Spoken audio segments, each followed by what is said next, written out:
Hello दोस्तों, नमस्कार। स्वागत है आपके अपने YouTube channel maths brain tuition centre में।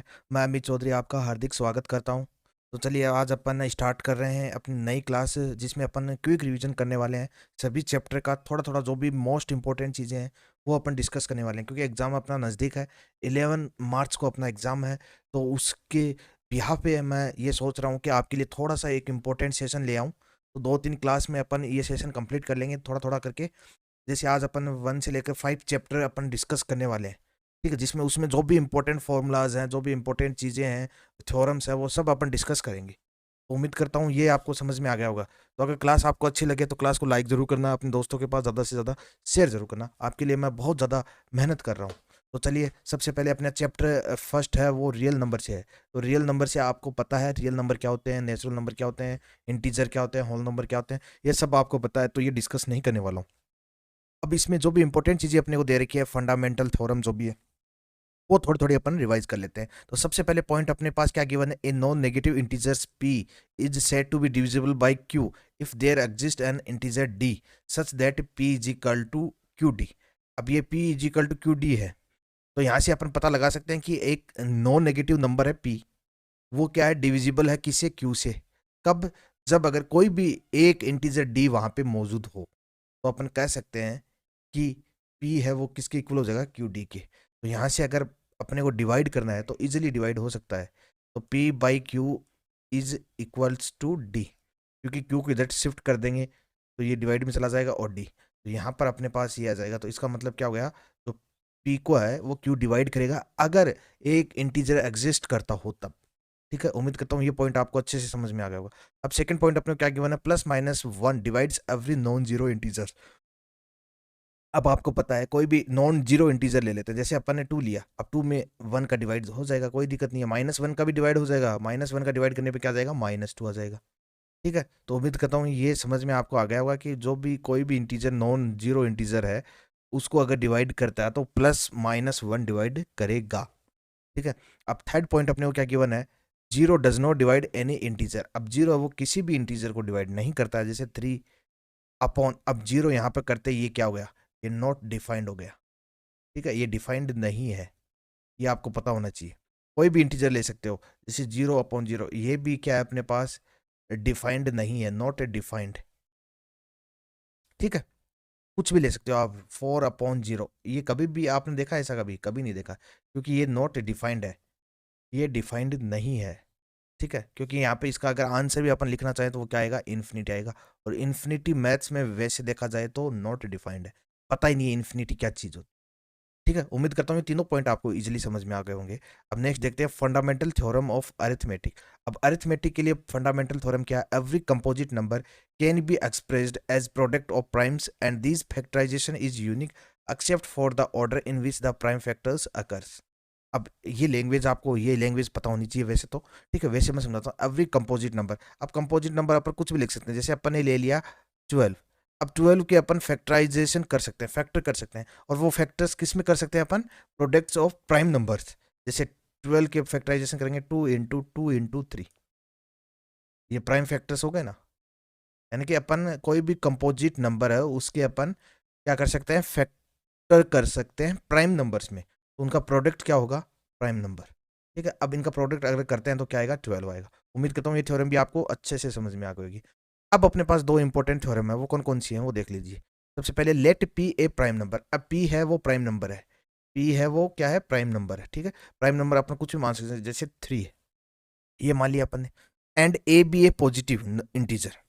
अब ए है कोई भी पॉजिटिव इंटीजर ले लेते हैं, अपन ने इसको ले लिया 6 ले लिया, कुछ भी ले सकते हैं। If P divides A square, अगर पी है वो डिवाइड्स करता है किसको, ए स्क्वायर को,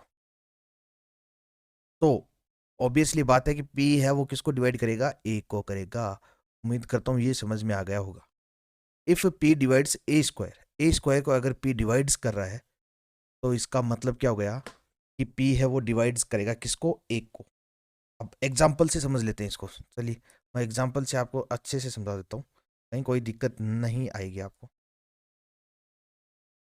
पी अपने को प्राइम नंबर दे रखा है, ठीक है, पी अपन प्राइम नंबर ले लेते हैं, कोई भी प्राइम नंबर अपन ले सकते हैं। अपन ने पी को ले लिया प्राइम नंबर, जैसे 5, 5 एक प्राइम नंबर है। ए इज ए पॉजिटिव इंटीजर, ए कोई भी अपन पॉजिटिव इंटीजर्स ले लेते हैं, कोई दिक्कत नहीं आने वाली है। तो ए को अपन ले लेते हैं, क्या ले लेते हैं, पी को अपन ने ले लिया है 5, तो ए को अपन ने ले लिया 25,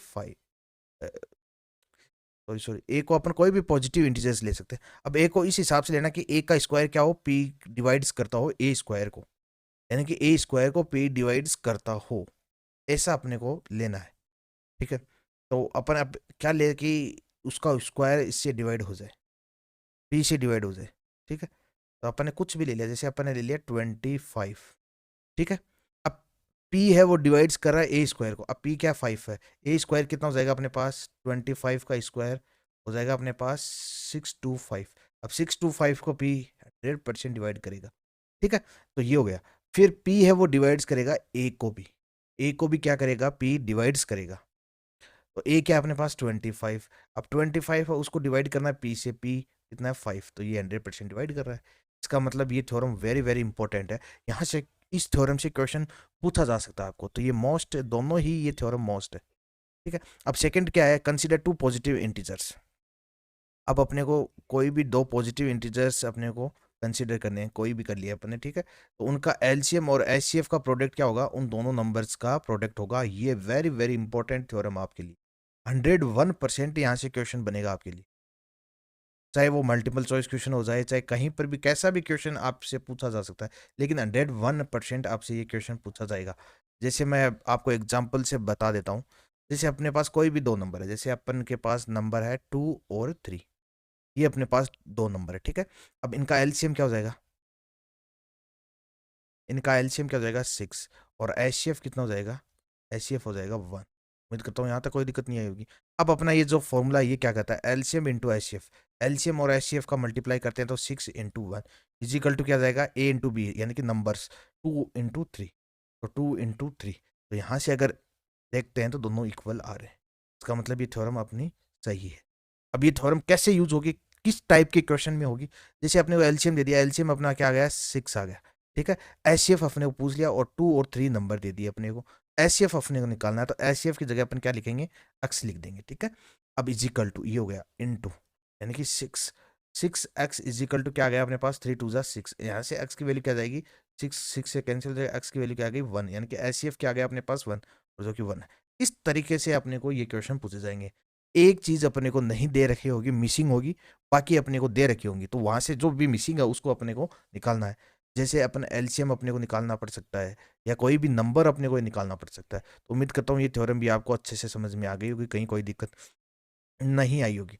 तो चलिए अपने आप एलसीएम और एचसीएफ क्या होता है उसके बारे में थोड़ा सा अपन डिस्कस कर लेते हैं, क्योंकि आपको पता होना चाहिए एलसीएम और एचसीएफ निकालने के तरीके भी मैंने आपको उसके पास डिस्कस किए हैं, जो कि एनसीईआरटी की जब मैं सॉल्यूशन करवाता था तब अपन ने डिस्कस किए थे तरीके भी।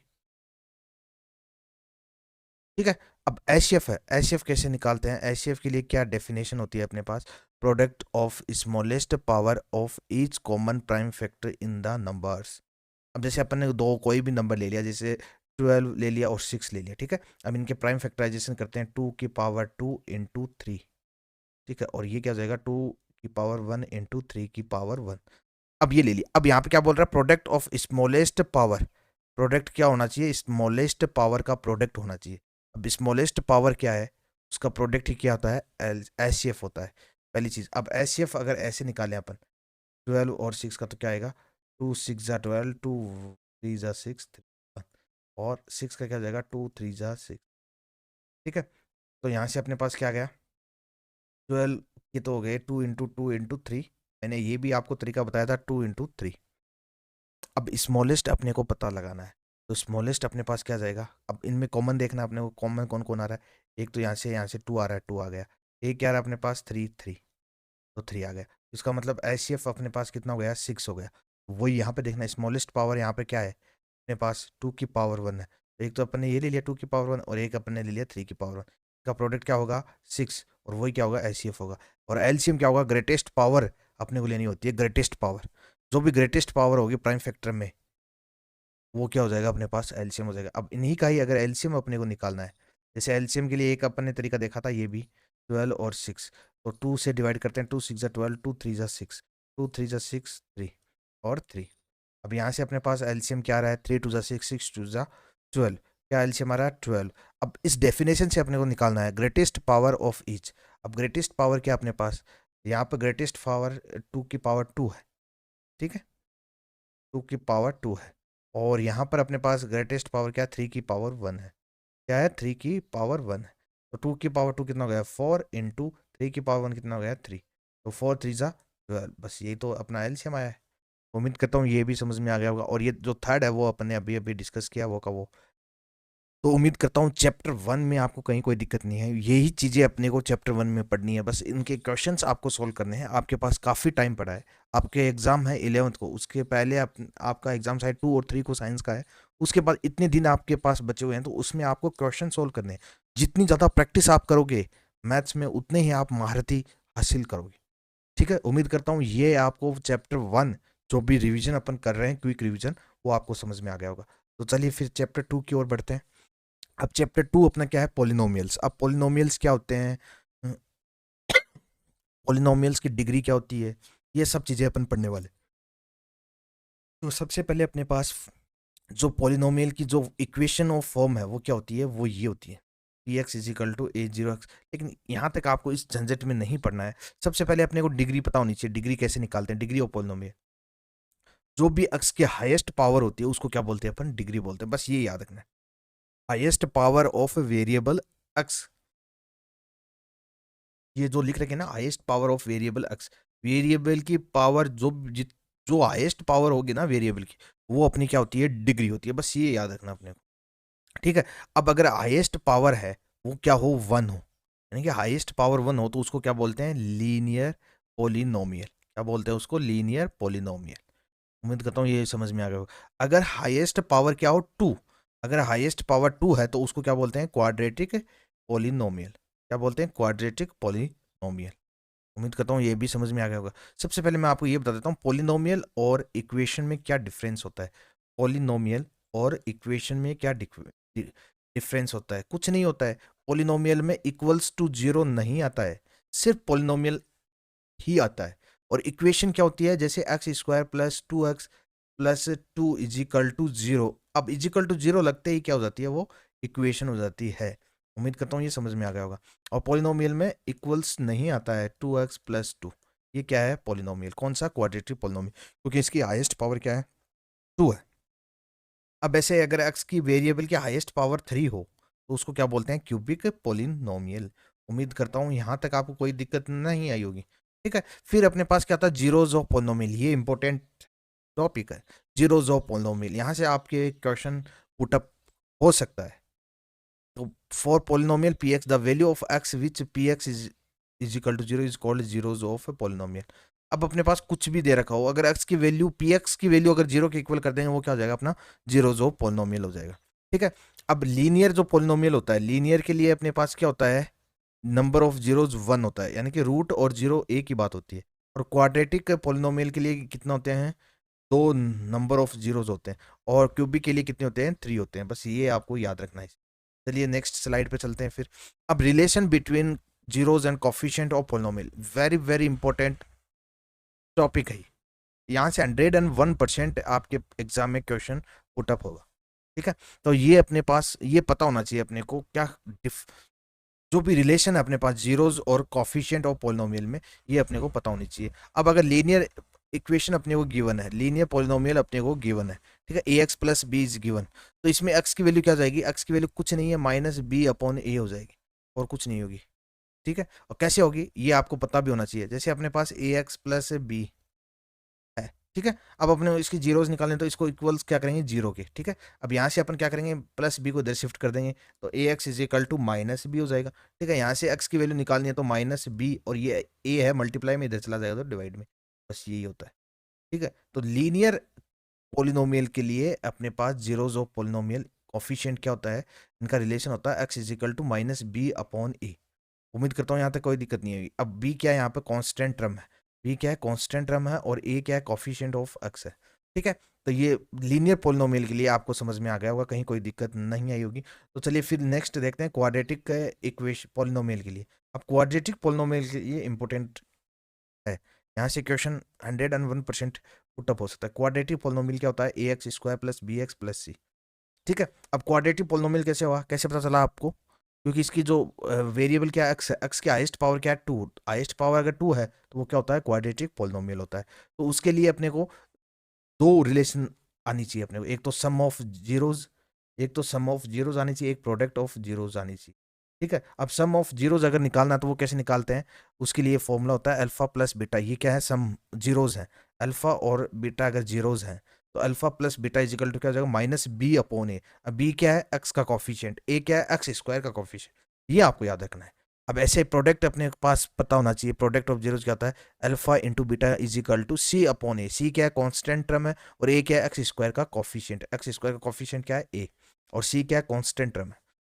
तो उम्मीद करता हूँ ये समझ में आ गया होगा। ऐसे अपन क्यूबिक का भी रिलेशन देख लेते हैं। क्यूबिक में अपने को क्या रिलेशन दे गिवन है, क्यूबिक पोलिनोमियल के लिए क्या होता है, a x cube plus b x square plus c x plus d. अब ये क्यूबिक कैसे हुई, क्या वैसे पता चला, अब एक्स है वेरिएबल, एक्स की पावर क्या है, 3, हाईएस्ट पावर 3 है, तो इसका मतलब ये क्या है, क्यूबिक पोलिनोमियल।